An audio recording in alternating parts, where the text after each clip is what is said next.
Graça e paz, queridos, amém? Glória a Deus. Vamos só rapidamente fazer uma breve oração. Sei que nós já oramos, mas, Senhor, nós queremos te render graças, te louvar e exaltar por este culto abençoado onde o Senhor já falou.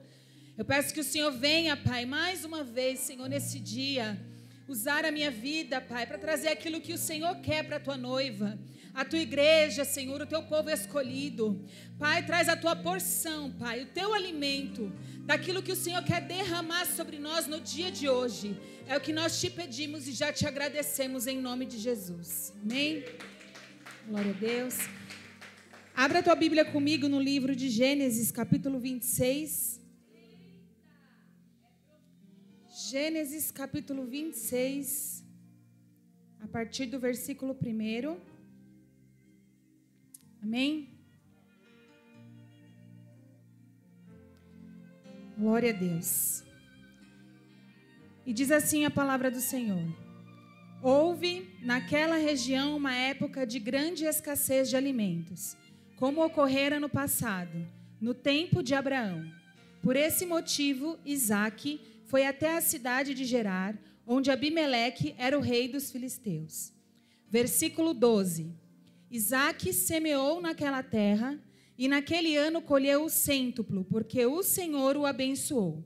O homem enriqueceu, e sua riqueza continuou a crescer, até que ficou riquíssimo e poderoso. Ele tinha muitos rebanhos de bois e ovelhas, e numerosos servos. Por causa disso, os filisteus começaram a sentir grande inveja dele. Todos os poços que os servos de seu pai haviam cavado, na época de seu pai Abraão, os filisteus os haviam entulhado e coberto de terra. Amém? Pode se assentar, adorando ao Senhor.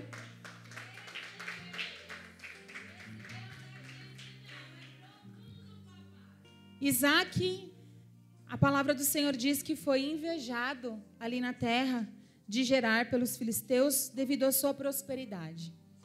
Mas o que o Senhor ministrou na minha vida, no meu coração acerca dessa palavra, não é uma palavra sobre a inveja, sobre como o Senhor traz justiça sobre nós diante de situações difíceis, diante de perseguições.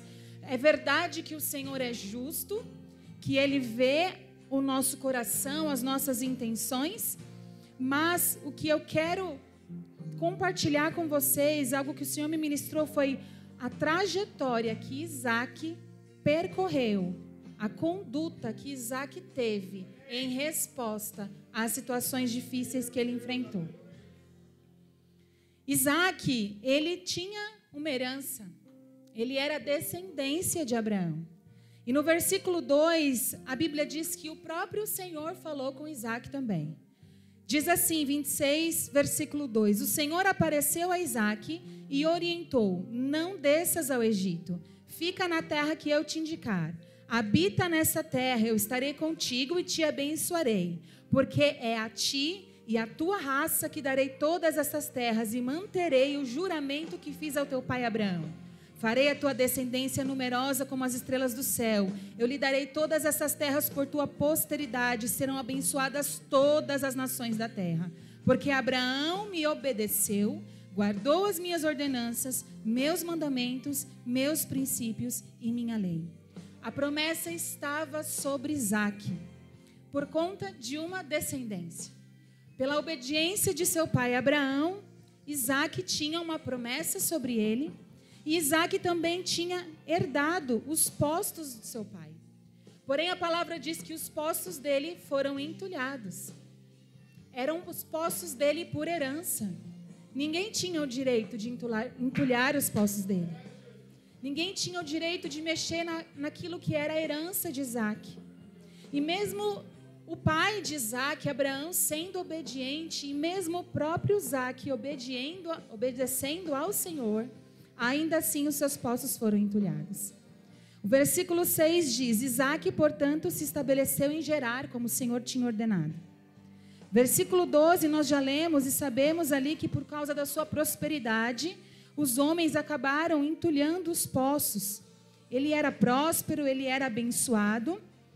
E além do seu direito por descendência, de receber aquela prosperidade, aquela bênção, ele ainda assim decidiu também obedecer ao Senhor. A obediência de Isaac gerou a sua prosperidade. Ele repetiu, nós sabemos, o erro do seu pai. Abraão, ele acabou falando que a sua esposa era sua irmã, e Isaac fez a mesma coisa. Mas até nos nossos erros, Deus trabalha.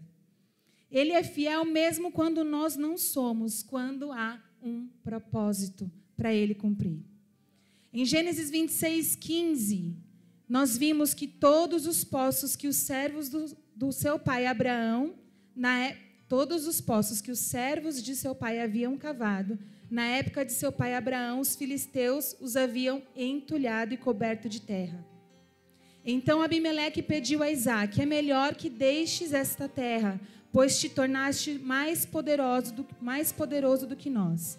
Isaque partiu, pois, de lá, e acampou no vale de Gerar, onde se estabeleceu.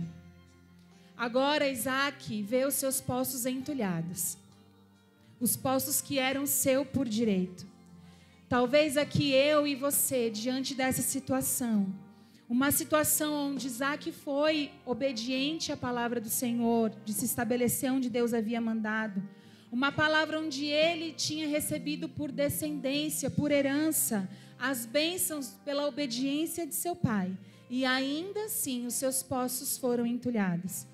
Talvez eu e você nessa situação pensaria: do que me adianta esse poço cheio de entulho? Um poço onde jorrava água, agora já não tenho mais como tirar água limpa desse lugar. Talvez eu e você iríamos procurar os culpados. Talvez eu e você nos colocaríamos em situação de vitimismo. Ah, mas os poços que eu tinha, agora não posso mais puxar água, não tenho mais o que fazer. Quem fez isso com os meus poços vai ter que dar conta agora, porque eu não semeei isso. Eu não fiz isso, não fui eu que gerei isso, eu não causei confusão com ninguém e entulharam os meus poços. Mas Isaque, ele tem uma outra postura. Quando Isaque, ele se vê diante dos poços entulhados, ele simplesmente os reabre. Simples assim. Nós não vemos Isaque reclamando, nós não vemos na Bíblia Isaque murmurando, nós não vemos Isaque prostrado diante do poço entulhado, ele simplesmente reabre os poços. Ele não desistiu da sua herança, da sua promessa diante de uma dificuldade. Ele apenas fez a sua parte. Ele não ficou em situação de vítima das circunstâncias. Ele agiu. Gênesis 26:18. E tornou Isaque a abrir os poços que se cavaram nos dias de seu pai Abraão, e que os filisteus tinham entulhado depois da morte de Abraão, e lhes deu os mesmos nomes que seu pai lhe dera. Depois, Isaque não para por aí. Ele vai cavar os seus próprios poços. Ele dá continuidade ao trabalho do seu pai. Versículo 19. Os servos de Isaque cavaram no vale e encontraram lá um grande veio d'água. Isaque, ele não se contentou com a água dos poços do seu pai, ele foi buscar mais água. Ele não ficou apenas com aquilo que ele recebeu por herança, mas ele cavou mais e não parou. Mas diante dessa situação, diante de um grande veio de água, diante daquela bênção, ele sofre uma perseguição, mais uma dificuldade. Gênesis 26:20. Todavia, os pastores de Gerar discutiram com os pastores de Isaque, argumentando: a água é nossa. Por esse motivo, Isaque chamou esse poço de Ezeque, discussão, porquanto contenderam por causa dele. Isaque, ele não briga pelo seu poço, ele abre mão daquele poço e, em resposta, o que ele faz? Ele vai cavar outro poço. Em Gênesis 26:21, então seus servos cavaram outro poço. Mas eles também, por causa desse, se desentenderam, e por isso chamou Sitna, inimizade, resiliência, persistência. Ele não cedeu à afronta, ele não cedeu à briga, ele não esmoreceu pelos levantes, ele seguiu focado no seu propósito. Entulharam seus poços, ele reabre. Ele cava os poços, brigam pelo seu poço, não tem problema, eu cavo outro. Eu vou atrás da água, qual que é o propósito? Eu preciso da água, então eu vou atrás da água. Deus já me deu a promessa, Deus falou que eu ia ser próspero, então eu vou atrás da minha água. A bênção já foi liberada sobre a minha vida. Não importa se entulharam os meus poços, não importa se roubaram o meu poço. A promessa já foi liberada, a bênção do Senhor está sobre mim, então eu vou atrás do meu objetivo. Gi, por que a gente está falando de água? Poços, eles nos dão água limpa. Água que sacia a sede, água que refresca, água que limpa. João 7:38. João capítulo 7:38 diz: aquele que crê em mim, como diz a Escritura, do seu interior fluirão rios de água viva. Do nosso interior, Jesus quer fluir os rios de água viva. Mas se o poço está entulhado, as águas não fluem mais. Quando estamos entulhados, quando estamos cheios de sujeiras, de mágoas, estamos sufocados e não conseguimos fluir das águas de Deus. Tiago 3, versículo 11 diz: acaso pode uma mesma fonte jorrar água potável e água salobre? Essa água que precisa fluir do nosso interior, ela deve estar limpa. Quando estamos repletos de mágoas, de águas amargas, do nosso interior vai jorrar a água amarga. A amargura faz do nosso interior um local onde as águas de Deus se contaminam. E quando saem de nós, as águas se tornam amargas, destilam a amargura em quem está ao nosso redor. Todo mundo aqui, na verdade, conhece o rio Tietê. É um rio sujo, poluído. Mas se você for na nascente do rio, a água é limpa. Tem peixe. É uma água limpa, pura. Mas por que chega até nós suja? Porque no meio desse caminho, algo contaminou essa água. Não adianta nós buscarmos a fonte, que é Jesus, se o nosso interior está cheio de entulho e de mágoa. Nós precisamos primeiro limpar o nosso interior, para que as águas que vão fluir do nosso interior e vão alcançar vidas, sejam águas que saciem a sede. A terra está sedenta de Jesus. As pessoas têm sede da palavra. Eu vejo isso cada vez mais claro. E às vezes a gente está tão preocupado com as nossas dores que a gente não olha ao nosso redor. Às vezes a gente está tão preocupado com aquilo que a gente está sofrendo, que vidas estão ao nosso redor, sedentas. E nós não conseguimos jorrar a água que Jesus tem para essas vidas. Segundo a Reis 2:21 diz: ele foi à fonte das águas, lançou-lhe sal e declarou: assim diz Yahvé, eu purifiquei estas águas, e elas não causarão mais morte e esterilidade. Imediatamente aquelas águas se tornaram puras, e assim permanecem até o dia de hoje, conforme a palavra que Eliseu havia proferido. Deus quer limpar as nossas águas.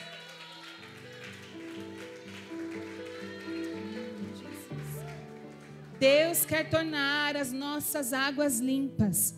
Em Êxodo 15:23, todavia, quando chegaram a Mara, não lhes foi possível beber da água dali, porque era amarga. Esse é o motivo pelo qual esse lugar passou a ser chamado Mara. Moisés clamou ao Senhor, e ele indicou um arbusto. Moisés o pegou e o lançou sobre as águas, e estas tornaram-se boas para beber. É possível ter águas doces novamente fluindo do nosso interior.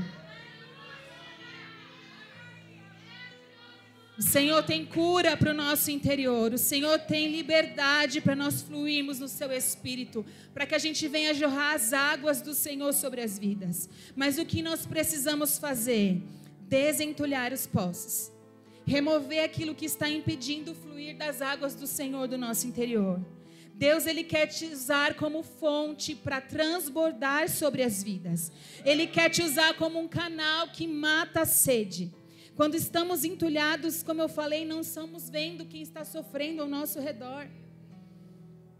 E é engraçado que quando a gente começa a ficar atento, a gente vê que às vezes basta uma pequena palavrinha, uma pequena sementinha, e daqui a pouco as coisas vão ali, brotando ao nosso redor.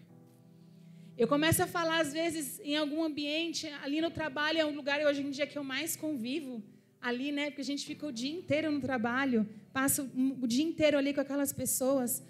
E é bênção demais a gente ver as pessoas mudando até o seu linguajar, mudando até o seu jeito de falar e começando até a crer, a usar as palavras que a gente usa. Pessoas que um dia falavam, mas eu não creio em nada, assim, eu creio em tudo, eu gosto de tudo, eu creio em tudo, acredito em tudo, amém, glória a Deus. E daqui a pouco está lá, Gi, eu recebo, glória, aleluia, e não sei o quê. Eu falei, eita Jesus, Deus está pegando ali também. Deus quer nos usar, mas não é fácil. Deus me ministrou nessa palavra, não foi no momento de, glória, aleluia, que bênção, está tudo bem, estou fluindo, não foi. Foi no momento de poços entulhados. E às vezes Ele nos traz a essa situação para que a gente possa ser curado, para que a gente possa ser livre, para ser usado pelo Senhor. Ele quer nos usar onde nós estamos plantados, como a pastora falou aqui. Nós seremos usados, nós iremos fluir no Senhor, aonde nós estivermos plantados. E para isso, nós precisamos ter os nossos poços desentulhados. Mateus 5,14 diz, vós sois a luz do mundo. Uma cidade edificada sobre um monte não pode ser escondida. Igualmente, não se acende uma candeia para colocá-la debaixo de um cesto. Ao contrário, coloca-se no velador, e assim ilumina todos os que estão na casa. Assim, deixai a vossa luz resplandecer diante dos homens, para que vejam as vossas boas obras e glorifiquem o vosso Pai que está nos céus. Quando os nossos poços estão entulhados, a gente só quer fugir. A gente quer se esconder na caverna. A gente quer ficar quietinho. A gente quer lamber a nossa ferida. Só que o Senhor, Ele quer curar as nossas feridas. Ele quer desentulhar os nossos poços. Ele quer que a gente jorre daquilo que Ele já derramou sobre a minha e a tua vida. Ele é a fonte. Depois que os nossos poços estão desentulhados, nós precisamos buscar novamente da fonte. João 4,14 diz, aquele, porém, que beber da água que eu lhe der, nunca mais terá sede. Ao contrário, a água que eu lhe der, tornar-se-á nele uma fonte de água jorrando para a vida eterna.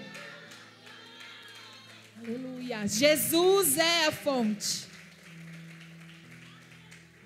Mas a gente se esquece às vezes de onde buscar a água. A gente se esquece, e o Espírito Santo de Deus, Ele nos lembra. Quantas vezes, como eu falei, a gente está em dias maus e os dias maus virão. E às vezes a gente quer fazer o quê? Eu só quero ficar embaixo da coberta, ligar, assistir um Netflix e ficar lá.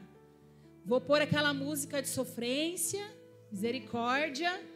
Vou assistir aquela série bem dramática, bem melosa para eu chorar tudo que eu tenho que chorar. Me identifico naquela série.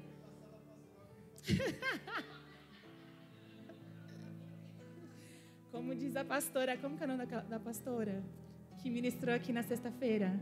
Como diz a pastora Daiane, não é aqui não, gente, é só em outro lugar, aqui não acontece isso. E a gente esquece de onde buscar o que a gente precisa. Jesus é a fonte.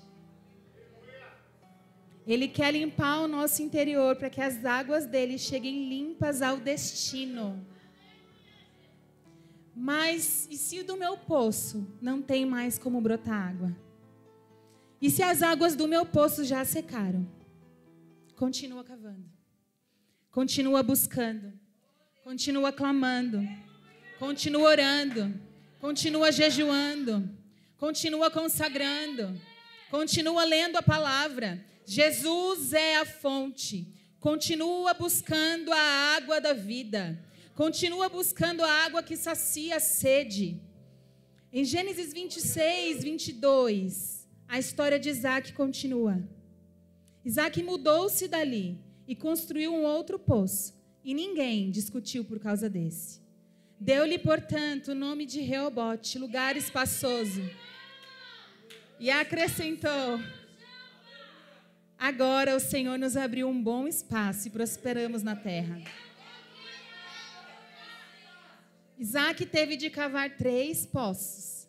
Perdeu os 2 primeiros e ficou somente com o terceiro. Não desista na primeira dificuldade. Continue fazendo a sua parte. Continue buscando a água da vida. Isaac, ele era grato. Em Gênesis 26, 25, ali construiu um altar e invocou o nome de Yahvé, o Senhor. Ali ele armou a sua tenda e os servos de Isaac cavaram outro poço. Ele levantou um altar de adoração ao Senhor. Ele foi grato, ele não murmurou, ele não reclamou pelo que ele perdeu, mas ele foi grato por aquilo que ele recebeu. Enfim, Abimeleque vai até Isaac, o mesmo Abimeleque que mandou ele embora porque ele estava próspero. Abimeleque vai até Isaac pedindo um acordo de paz. Gênesis 26, 26. Naquela época veio Abimeleque de Gerar ter com Isaac. Trouxe consigo Auzate, seu amigo pessoal, e ficou o comandante do seu exército. Diante do que Isaac lhe questionou: por que vindes a mim, já que me odiais e me expulsaste do vosso meio? Ao que responderam: vimos com clareza que o Senhor está contigo. Por isso, combinamos, façamos um juramento entre nós. Queremos estabelecer um acordo contigo. Tu não nos fará mal, assim como em nada te fizemos mal. Ao contrário, sempre te tratamos bem e te despedimos em paz. Agora sabemos que verdadeiramente o Senhor tem te abençoado. O mesmo que expulsou Isaac do meio deles, agora reconhece que o Senhor é com ele. Reconhece as mãos do Senhor sobre Isaac. E qual foi a resposta de Isaac diante disso? Isaac não os manda embora. Isaac não os responde com uma palavra de afronta, mas ele prepara um banquete para eles. Gênesis 26, 30. Então Isaac lhe preparou um banquete, eles comeram e beberam. Levantando-se de madrugada, fizeram um juramento mútuo. Depois Isaac os despediu e eles o deixaram em paz. Que coração!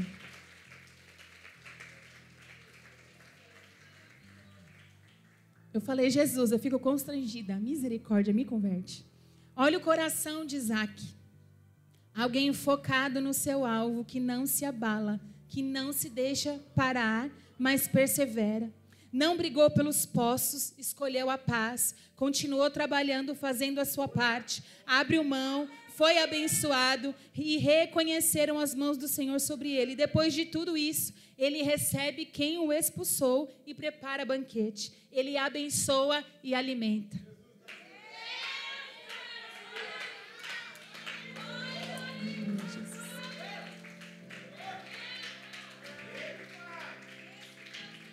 Eles fazem um acordo. Depois Isaac os despediu e a Bíblia diz que o deixaram em paz. Em Provérbios 16, 7, esse provérbio mexe muito comigo. Provérbios 16, 7 diz: quando as atitudes de uma pessoa são agradáveis ao Senhor, até os inimigos dessa pessoa vivem em paz com ela pela vontade divina. A atitude de Isaac trouxe a paz e a bênção sobre ele.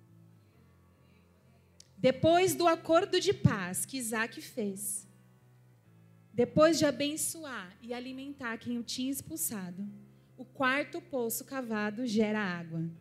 Em Gênesis 26, 32, ora, foi naquele dia que os servos de Isaac lhe trouxeram notícias do poço que cavaram, exclamando: encontramos água. O perdão e a paz faz brotar a água do nosso interior.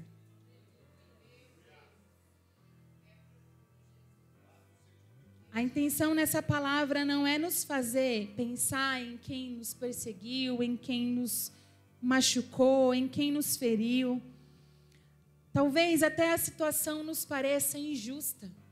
Se nós olharmos com a nossa ótica humana pelo cenário que aconteceu com Isaac, não era justo. Era justo que mexessem nos poços dele. Era justo que brigassem por algo que foi ele que trabalhou para construir. Mas um coração que confia em Deus, um coração que sabe quem é Deus e quem Ele é em Deus, um coração que foca na promessa, um coração que foca no propósito, não responde às afrontas e inveja com a nossa natureza humana, como a nossa natureza humana nos inclina a fazer. Um coração que confia em Deus e o conhece, que sabe quem é Deus e quem Ele é em Deus, não para diante das dificuldades e não responde o mal com o mal. O que falam ao nosso respeito não nos define. O que nos define é o que Deus fala de nós, o que Deus pensa de nós. Isaac sabia quem ele era em Deus. Isaac sabia da promessa que estava sobre ele. Isaac focou na promessa de Deus, ele não focou na dificuldade, ele não focou no problema, ele não focou naquilo que estava impedindo ele de prosperar. Ele focou naquilo que estava liberado sobre a vida dele. Às vezes, as dores, as dificuldades, elas tiram os nossos olhos do foco, daquilo que realmente importa. Mas a gente precisa aprender a ser como Isaac. Isaac era imparável. Poço entulhado não o parou. Briga pelo poço não o parou. Isaac era focado. Ele sabia quem era Deus. Ele sabia quem ele era em Deus. É um menino que um dia subiu com seu pai para sacrificar. E não tinha cordeiro. E Deus proveu. Ele viu o cenário de milagre diante dele. Ele sabia quem era Deus. E ele sabia quem ele era em Deus. Existem processos que são necessários para você e eu passar, para que nós saibamos quem é Deus na nossa história e quem nós somos em Deus. Independente do que fizeram com Isaac, independente dos poços roubados, entulhados, de ser expulso, Isaac era determinado e ele tinha um coração livre. O coração de Isaac era livre, ele era livre para viver aquilo que Deus tinha sobre a vida dele.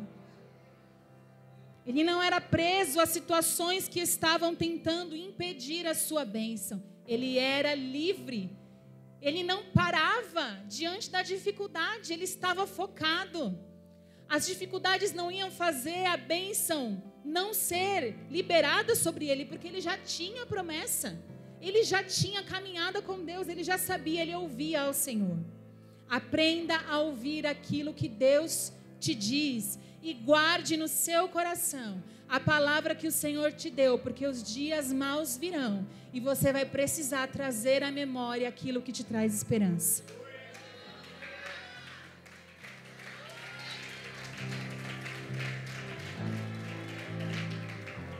Isaac era grato, um coração grato que não reclama, mas adora. Diante das afrontas, adore e trabalhe. Diante das perdas, adore e trabalhe. Diante das perseguições, adore e trabalhe. Diante das mentiras, adore e trabalhe. Diante das perdas, adore e trabalhe. Diante do luto, adore e trabalhe. Diante das perseguições, das dificuldades que virão, adore e trabalhe. Não esqueça de ser grato ao Senhor como Isaac foi. E se Deus permitir que aqueles que foram usados para te perseguir, para te machucar, por uma permissão do Senhor, se Deus permitir que eles venham até você, para falar com você, para te procurar, e reconhecendo que o Senhor é contigo, receba, alimente e despeça em paz. Saiba quem você é em Deus. Saiba quem é o Deus que te chamou e te estabeleceu para um propósito. Existia propósito na vida de Isaac. Ele era focado no propósito, naquilo que Deus tinha já estabelecido sobre ele. Foque na promessa como Isaac. Sabe quem você é em Deus. Saiba quem é o Deus que te chamou. Não perca o foco. Não perca os olhos da promessa. Amém? Deus abençoe e agradeço a minha oportunidade.